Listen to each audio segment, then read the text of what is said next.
আসসালামু আলাইকুম ওয়া রাহমাতুল্লাহি ওয়া বারাকাতুহু ইন্নাল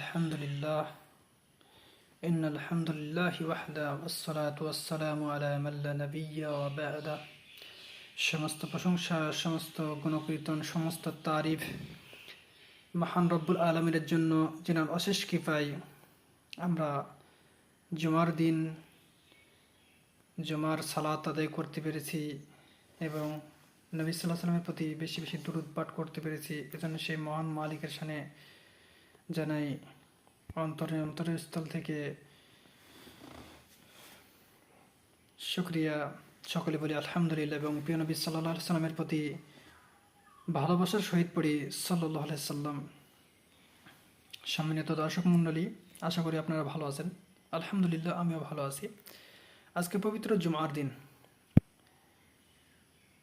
এই জুমার দিনের ফজিলত যে কত বেশি, আল্লাহ সুবহানাহু ওয়া তাআলা ছাড়া মানুষ খুব কমই অনুধাবন করতে পারে।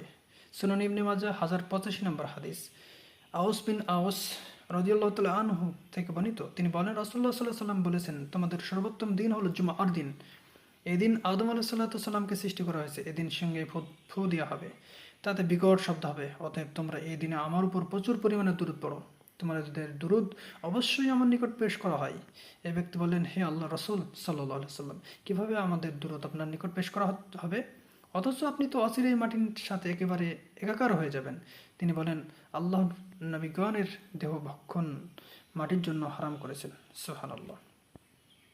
অন্য এক বর্ণনায় আছে যে নবী সাল্লাল্লাহু আলাইহি ওয়াসাল্লাম বলেছেন যে ফেরেশতা প্রত্যেকটা জায়গাতেই যেহেতু আল্লাহর ফেরেশতা নিয়োগ করা আছে, ফেরেশতাদের মাধ্যমে আমার কাছে দুরূদ এবং সালাম পৌঁছায় দেওয়া হয়, তখন আমি সেটার জবাব দিয়ে থাকি।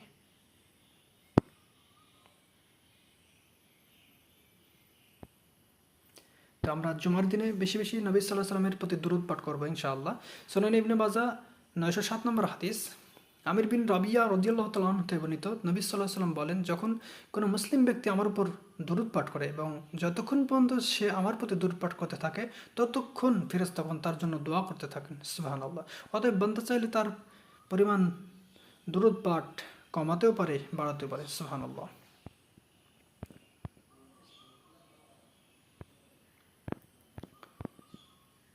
তো আজকে জুমার দিনে দুরূদ যেমন আমরা পাঠ করব এবং পাশাপাশি জুমার দিনের আরেকটা বিশেষ আমল হচ্ছে সূরা আল কাহফ। সূরা আল কাহফ তিলাওয়াত করব, কারণ সূরা আল কাহফ তিলাওয়াত করলে এক জুমা থেকে পরবর্তী জুমা পর্যন্ত ঈমানের নূর চমকায় থাকে এবং ঈমানের তেজস্ক্রিয়তা